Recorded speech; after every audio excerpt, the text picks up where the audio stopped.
Boa tarde, galera do canal, Dr. Wagner Pedro, gravando mais este vídeo para o canal Wagner Pedro Explicando. Se você não é inscrito, se inscreva no nosso canal.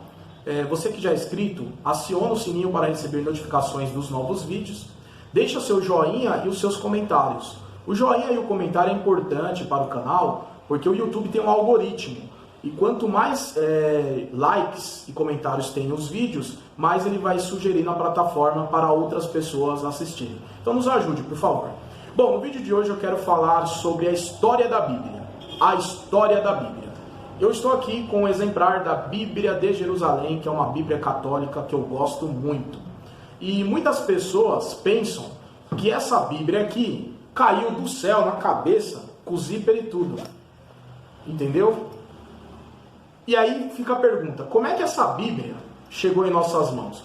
E eu quero te passar um resuminho, porque você vai na internet, você acha vídeos do assunto, obviamente. Vídeos de 1 hora, 40 minutos, meia hora, e não tem necessidade disso. Em poucos minutos eu consigo te passar essa ideia. Bora lá comigo então? É claro. Bom, a Bíblia começou a ser escrita há mais de 3.000 anos por cerca de 40 autores diferentes. A Bíblia foi traduzida do aramaico e do hebraico, Antigo Testamento, e do grego, o Novo Testamento. A Bíblia Sagrada já foi traduzida para mais de 2.400 línguas, entre as quais idiomas indígenas brasileiros. Você, se for em Barueri, no Museu da Bíblia, vai achar alguns exemplares por lá. Bom, só para diferenciar, existe diferença entre a Bíblia judaica, a Bíblia protestante e a Bíblia católica. A Bíblia dos judeus contém apenas os 39 livros do Antigo Testamento. A Bíblia protestante tem 39 livros no Antigo Testamento e 27 no Novo Testamento. Já a Bíblia católica, ela tem os mesmos livros da protestante e contém ainda os livros considerados apócrifos, que seriam Tobias, Judite, Sabedoria, Eclesiástico, Baruque, 1º e 2º de Macabeus, 6 capítulos e 10 versículos acrescentados no livro de Esther e 2 capítulos no livro de Daniel. Mas vamos falar um pouco da história da tradução da Bíblia. Bom, tudo começa com os deuterocanônicos. Vou repetir, deuterocanônicos. Do grego, deuteros, que significa segundo. Ou seja, são os textos judaicos escritos entre 300 a.C. e 100 depois de Cristo.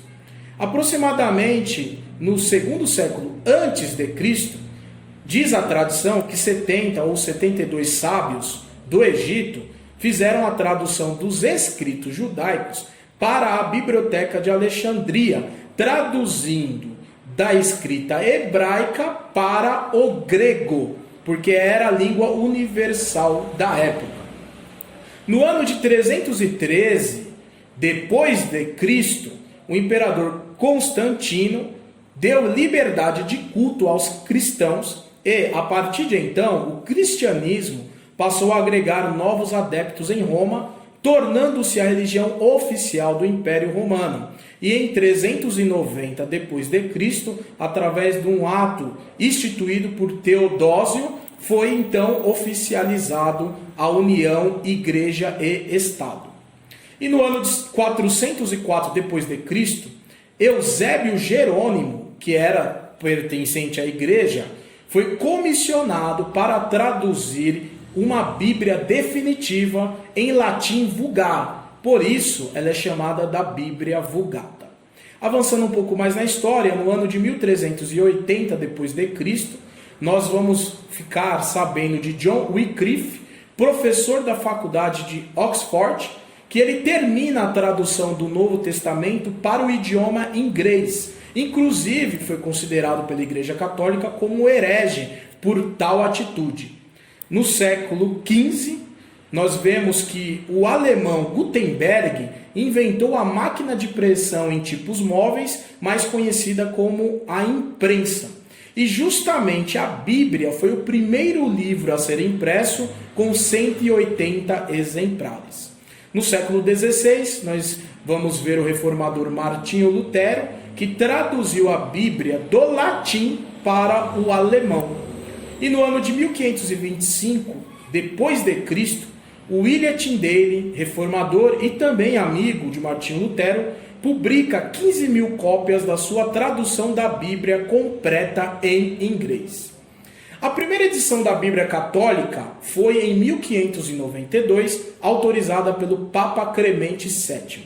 E em 1611, depois de Cristo, o rei Tiago da Inglaterra financiou a publicação da Bíblia Tyndale, que ficou conhecida como a versão King James.